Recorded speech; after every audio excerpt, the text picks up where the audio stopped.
हाल कैसा है जनाब का, क्या खबर है आपका। क्या बताएं हाल क्या है। ऑब्जेक्टिव क्वेश्चन को लेके इतना परेशान है, क्या बताएं। पता नहीं चलता है कहाँ से पढ़े। कितना बच्चा को तो ये भी कंफर्म नहीं होगा ऑब्जेक्टिव एग्जाम होगा या सब्जेक्टिव एग्जाम कैसे होगा। जय हिंद दोस्तों, मैं दिनेश, आप देख रहे हैं आपका प्यारा से YouTube channel Dinesh maths alpha classes. दोस्तों, जिस टॉपिक पे मैं आज बात करने वाला हूँ वो टॉपिक एग्जाम से रिलेटेड है। मगध यूनिवर्सिटी पार्ट 3 में किस तरह के क्वेश्चंस आएंगे। हालांकि हम सब जानते हैं न्यूज़पेपर के थ्रू वो एग्जाम सब्जेक्टिव नहीं बल्कि ऑब्जेक्टिव होने वाली है। इसी तरह हमारा तैयारी भी ऑब्जेक्टिव की तरह ही रहे। ये पार्ट 3 है, यानी अंत भला तो सब भला। अभी तक आपने पार्ट 1 पार्ट 2 कैसे पास किए ये डिपेंड नहीं करता, ये इम्पोर्टेंट नहीं है कि आपने पार्ट 1 और पार्ट 2 कैसे कैसे पास किया, बल्कि ये इम्पोर्टेंट है कि आप पार्ट 3 कैसे पास करोगे। लग गया ना झटका। तो चलिए इन्हीं सब को बातों को ध्यान में रखते हुए अपना तैयारी को आगे बढ़ाते हैं। तैयारी को स्टार्ट करने से पहले मैं बता दूं कुछ किस तरह से मेरा ये वीडियो लेक्चर प्रेजेंट होगा। ये टोटल, ये जैसे कि पेपर 5 यहाँ दिख रहा है आप लोग का। पेपर 5 में आपको पढ़ना है कलर चूज कर लो, एक मिनट तो रुक जा।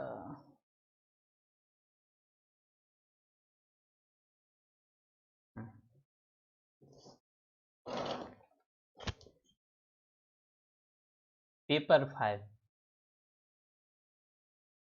5 में किस बारे में पढ़ना है हमें ना। पेपर 5 में हमें रियल एनालिसिस से पढ़ना है। रियल एनालिसिस टोटल 2 पार्ट में, यानी 2 पार्ट में हमें पढ़ना था। रियल एनालिसिस टोटल 2 पार्ट में पढ़ना है। ये जो पार्ट होगा ये पार्ट 2 होगा। जो रियल एनालिसिस का पार्ट 1 था वो हमने पार्ट 2 में पढ़ा हुआ है। कैसे पढ़ा है, पढ़े हुए हैं इसलिए तो पार्ट 3 में आए हैं ना, रियल एनालिसिस। तो जो भी हम ऑब्जेक्टिव क्वेश्चन डिस्कस करेंगे वो 2 पार्ट में ऑब्जेक्टिव क्वेश्चन डिस्कशन होगा। क्योंकि मगध यूनिवर्सिटी है थोड़ा आलसी टाइप का, पता नहीं वो कहाँ से क्या क्वेश्चन दे दे। 2 पॉसिबिलिटीज बनता है। एक तो पॉसिबिलिटीज बनता है एकदम बेसिक बेसिक क्वेश्चन आपसे पूछ ले, आप अगर सिलेबस से स्टिक हो जाइएगा, नहीं मेरा तो सिलेबस ये है इसी से पूछेगा, ऐसा कोई जरूरी नहीं है। वो ऑब्जेक्टिव क्वेश्चन अगर लेता है तो बोर्ड है आलसी, वो कहीं से भी क्वेश्चन दे देगा। उसे ये फर्क नहीं पड़ता है बच्चा का सिलेबस में है या नहीं। इसी तरह हमने ऑब्जेक्टिव क्वेश्चंस को 2 पार्ट में सब डिवाइड किया है। एक है जो आपके सिलेबस के अकॉर्डिंग, और दूसरा जनरल बेसिक नॉलेज पे जो बेस्ड होगा, यानी रियल एनालिसिस पे, जनरल बेसिक पे, कॉन्सेप्ट पे क्या क्या क्वेश्चन बेस्ड है। उसके लिए मैं एक अलग सीरीज स्टार्ट कर रहा हूँ, और एक सीरीज उस पे है जो कि सिलेबस पे बेस्ड है। Each and every question based on your syllabus prescribed bye Magadh university. क्या भाई साहब को इंग्लिश भी आती है। अरे क्या नहीं आता है, एक बात नहीं आता। चले, कहाँ चलोगे, तारों के शहर में। हाँ बाबू, तारों के शहर में नहीं, एग्जाम दे लो ना। एक जो होगा आपका सिलेबस के बेस्ड होगा, एक जो होगा वो सिलेबस, तारों के शहर में बाद में चलना है, सिलेबस पे बेस्ड। और एक दूसरा क्या होगा, जनरल जनरल और बेसिक बेसिक टेस्ट। एक जनरल और बेसिक टेस्ट और दूसरा सिलेबस। इस वीडियो लेक्चर में जो आप अभी देख रहे हैं अपने सुनहरे प्यारे आंखों से, उस पर हम सिलेबस के अकॉर्डिंग डिस्कस करेंगे। तो सिलेबस में पेपर 3 का भी ग्रुप ए, ग्रुप बी और ग्रुप सी बटा रहता है, ये पहले सिलेबस के अनुसार। तो सिलेबस अगर ग्रुप ए में देखा जाए तो सिलेबस पहले है फंक्शन ऑफ 2 वेरिएबल। हम घबराइए नहीं, घबराइए नहीं, जस्ट हम ऑब्जेक्टिव क्वेश्चन पे ही आ रहे हैं। पहले आपको तो मालूम तो चले पढ़ना क्या है। फंक्शन ऑफ 2 वेरिएबल, नहीं तो आपको कोई भी इधर उधर का चीज पढ़ा के निकल जाएगा। फंक्शन ऑफ 2 वेरिएबल, इधर उधर पढ़ने से क्या फायदा ना, टाइम भी वेस्ट होगा। और हाँ बाबू, टाइम वेस्ट की कीमत क्या है ना। दूसरा, लिमिट से रिलेटेड, रिपीटेड लिमिट, घबराइए नहीं, ये सिलेबस तो बता दूं। आखिर आज का जो ऑब्जेक्टिव क्वेश्चन मैं कराऊंगा वो किस किस पे बेस्ड होगा।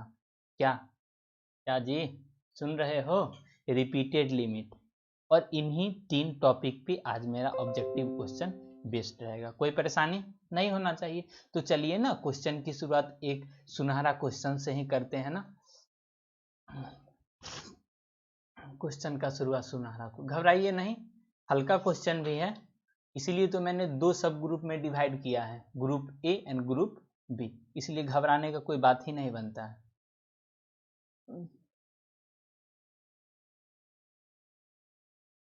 कैसी ये दुआएं, कैसी ये मुलाकातें। क्वेश्चन नंबर 1, क्वेश्चन 1 देखिए तो फंक्शन ऑफ 2 वेरिएबल से रिलेटेड है। जैसे हम पढ़ते थे ना y equal to F of X, इसमें कितना वेरिएबल, सिंगल वेरिएबल पे पढ़ते थे, सिंगल वेरिएबल पे पढ़ते थे ना, तो इसका ग्राफ कैसे ऐसे रहता था। अगर वो सिंगल वेरिएबल का ग्राफ 2D में बन रहा है तो 2 वेरिएबल का ग्राफ कहाँ बनेगा, 3D में बनेगा। कितना गजब लग रहा है सुनने में ना, गजब कुछ नहीं लग रहा है, मेरे साथ तो दीजिए ना। चलिए क्वेश्चन पे अब चलते हैं। तो क्वेश्चन आपका शुरुआत होता है कुछ इस तरह से। क्वेश्चन जो फर्स्ट क्वेश्चन है ना, वो हाँ हाँ हाँ, यहाँ थोड़ा इसको हम्म, हम्म, कैसी ये दीवानी, द एग्रीगेट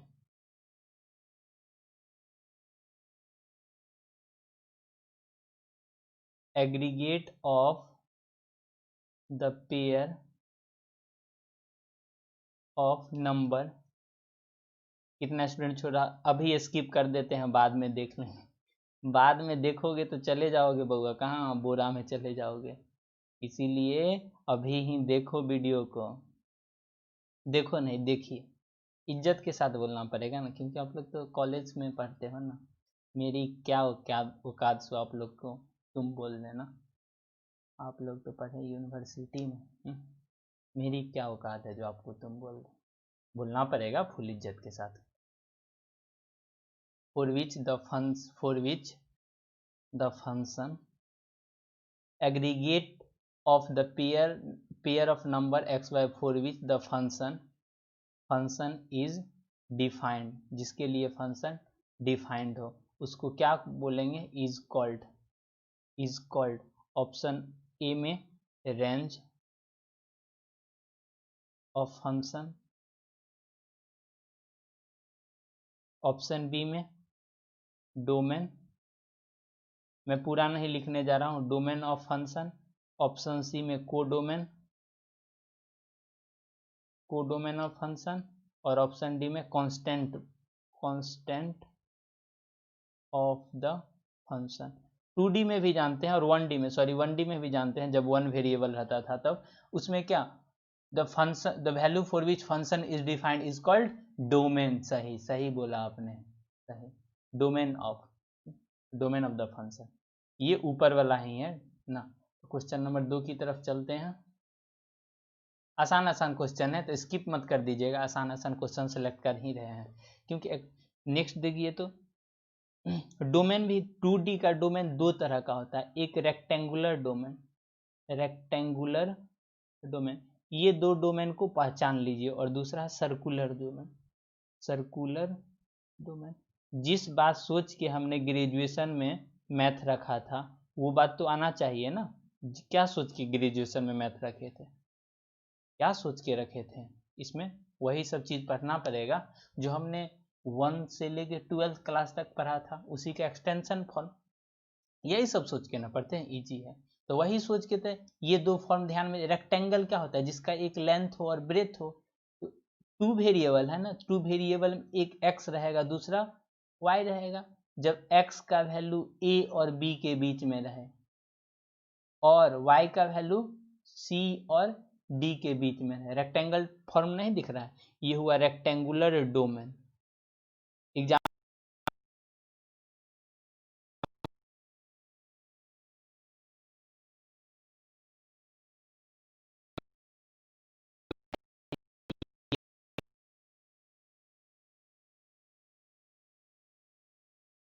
इसे मालूम चलेगा।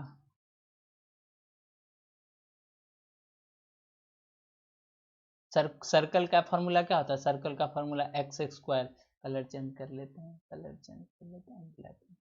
सर्कल का फॉर्मूला क्या होता है? X square plus Y square equal to A.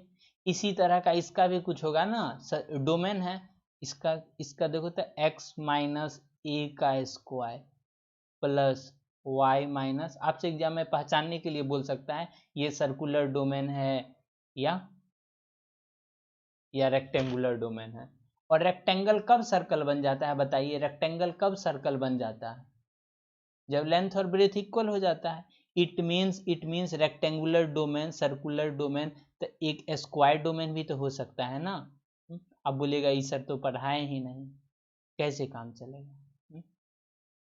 Square domain क्या होगा? स्क्वायर डोमेन भी एक तरह का रेक्टेंगल के ही तरह होगा। रेक्टेंगल में जैसे एक्स जो वेरी करेगा, ये कहाँ ए टू बी करेगा, तो वाई भी कहाँ से वेरी करेगा?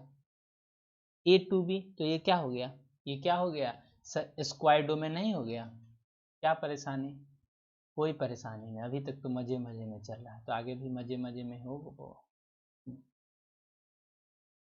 टू वन डी का लिमिट कैसे लिखते हैं? लिमिट एक्स टेंड्स टू, ऐसे ही लिखते होंगे ना, sine x divided by x, ऐसे ही लिखते थे ना। इसका वैल्यू 1। जब 2D में क्या दो लिमिट लगेगा? 2D में क्या दो लिमिट लगेगा ना, उसको बोलते हैं साइमल्टेनियसली लिमिट और दूसरा रिपीटेड लिमिट। तो क्वेश्चन पे आइए, क्वेश्चन पे कैसा होगा? तो क्वेश्चन पे देखिए, कोई एक फंक्शन है ना, एग्जाम में ऐसे करके आएगा, एफ ऑफ एक्स वाई, जहाँ पे लिमिट एक्स कहाँ पे जा रहा है? ए पे जा रहा है। वाई कहाँ पे जा रहा है? वाई कहाँ पे जा रहा है? वाई कहाँ पे जा रहा है? बताइए बताइए, वाई कहाँ पे जा रहा है? बी पे जा रहा है। इस तरह से, तो इस लिमिट को क्या बोलेंगे? Is called. इस तरह से जो लिमिट लिखा रहेगा उसको क्या बोलेंगे? इसको ऑप्शन ए में लिखा रहेगा, क्या लिखा रहेगा?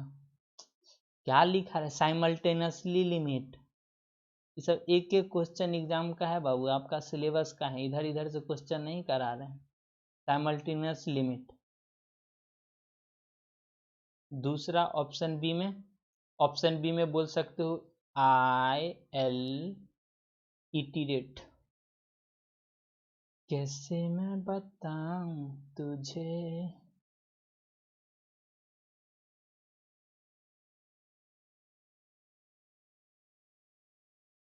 एकदम हल्का कर करके बताएंगे ना, एकदम ईच एंड एवरी। देखिएगा ना, ये जो 20 ऑब्जेक्टिव भी बचाएंगे आप लोग, किस तरह से बना लीजिएगा पता ही नहीं चलेगा। या इसको ओनली लिमिट बोलेंगे, ओनली लिमिट। ऑप्शन डी में नन। पेन भी स्लो हो रहा है, ये क्या हो गया? पेन स्लो क्यों हो रहा है? ये जो इस टाइप का जो लिमिट होगा ना, उसको बोलते हैं साइमल्टेनियस लिमिट। इस टाइप को जो लिमिट होता है उसको साइमल्टेनियस लिमिट बोलते हैं। ये क्या होता है? ये इसका दूसरा नाम क्या है बताएं? Repeated limit. इसका दूसरा नाम रिपीटेड लिमिट। इसमें साइमल्टेनियसली का मतलब होता है, जैसे जैसे मंदिर में जैसे 4-5 घंटी है ना, तो उसको एकदम एक साथ ऐसे करके नहीं बजा देते हैं, साइमल्टेनियस। क्लास 6-7 में क्वेश्चन भी पढ़े होंगे, 7 बेल आर साइमल्टेनियसली बजाया जाता है।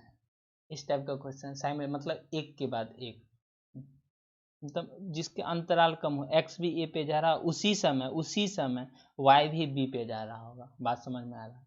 और रिपीटेड लिमिट का मतलब होता है, रिपीटेड लिमिट कुछ इस तरह से होता है, बता देते हैं रिपीटेड लिमिट क्या होता है ना। आप जरा सा साथ दो, पहले एक्स, उसके बाद एक और लिमिट लिखा रहेगा, मतलब एक ही साथ दो लिमिट लिखा रहेगा, y टेंड्स टू b। अब यहाँ लिखा रहेगा ना एफ ऑफ एक्स वाई, तो ये किस टाइप का लिमिट हो गया? रिपीटेड लिमिट ना। अगर इसी चीज को ऐसे लिखा रहे, limit y tends to b, फिर से लिमिट लिखा रहेगा x टेंड्स टू a, और यहाँ पे एफ ऑफ एक्स वाई लिखा रहेगा, तो ये किस टाइप का लिमिट हो गया? Repeated limit. साइमल्टेनियस लिमिट, और साइमल्टेनियस लिमिट क्या हुआ, लिमिट एक ही बार लिखा रहेगा और x टेंस टू a, इसी समय y भी कहाँ जाएगा, b पे, और यहाँ पे f ऑफ x लिखा रहेगा, इसको क्या बोलेंगे, साइमल्टेनियस। और ऊपर वाला को रिपीटेड, मतलब एक के बाद लगातार, और साइमल्टेनियस मतलब जस्ट वन आफ्टर अनदर। क्या यहाँ तक समझ में आया? क्यों नहीं समझ में आएगा? आएगा, बिल्कुल आएगा आपको समझ में, वादा है आपसे साथ निभाने का, आपके साथ पढ़ाने का, मजा आएगा। किसी भी चीज को लिमिट कब होता है ना, लिमिट कब एग्जिस्ट करता है, जब उसका, ध्यान दीजिएगा क्वेश्चन देखिए, तो ए फंक्शन पेन देवता साथ दे दे जरा सा, मात्र 10 मिनट और, the function u equal to f of X Y is said to be to have a limit, is said to have a limit, said to have a limit point L as, hey pen देवता साथ दे दे,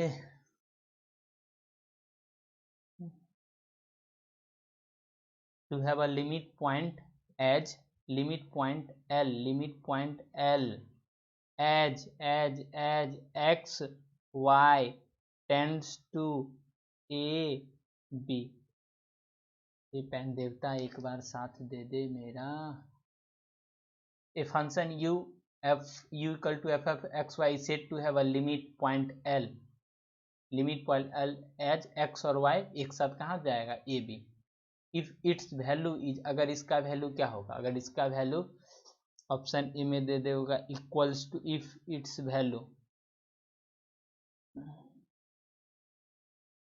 if option A में दे देगा it's value is 0, अगर इसका value क्या हो गया, लग रहा है इस वीडियो को इसी क्वेश्चन तक रखा जाना चाहिए। क्यों? क्योंकि पेन काम नहीं कर रहा है। फिर से रिफ्रेश करूंगा सिस्टम को, उसके बाद से फिर से बताता हूँ। इट्स वैल्यू इज यूनिक, अगर इसका वैल्यू क्या हो गया, it's value is unique, option C में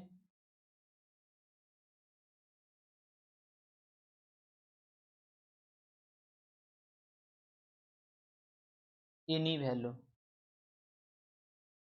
any two possible value, any two possible value, और ऑप्शन सी में ऑल, ऑप्शन डी में ऑल। देख रहे हो पेन काम ही नहीं कर रहा, ऐसे ही तरह बहाना चलेगा, पेन काम नहीं कर रहा। जब पढ़ने का बारी आता है तो पेन नहीं काम कर रहा, ये नहीं काम कर रहा। अगर जैसे 12th क्लास में भी पढ़े थे, लिमिट एग्जिस्ट कब करता है, लिमिट एग्जिस्ट कब करता है, जब उसका यूनिक वैल्यू रहता है, यूनिक वैल्यू रहता है, जीरो से थोड़ी होगा, नहीं, यूनिक। उसी तरह 2D में भी कहानी इसी तरह है, उसका लिमिट कब एग्जिस्ट करेगा, जब उसका वैल्यू कैसा होगा, यूनिक होगा। यस, सही सुना आपने। पेन देवता तो साथ दे नहीं रहे हैं, इसी तरह मैं सिस्टम करने जा रहा हूँ रिबूट, उसके बाद फिर नेक्स्ट वीडियो में हम मिलते हैं। घबराने की कोई बात नहीं, इसी तरह से अब मैं आपका each and every topic complete करने जा रहा हूँ।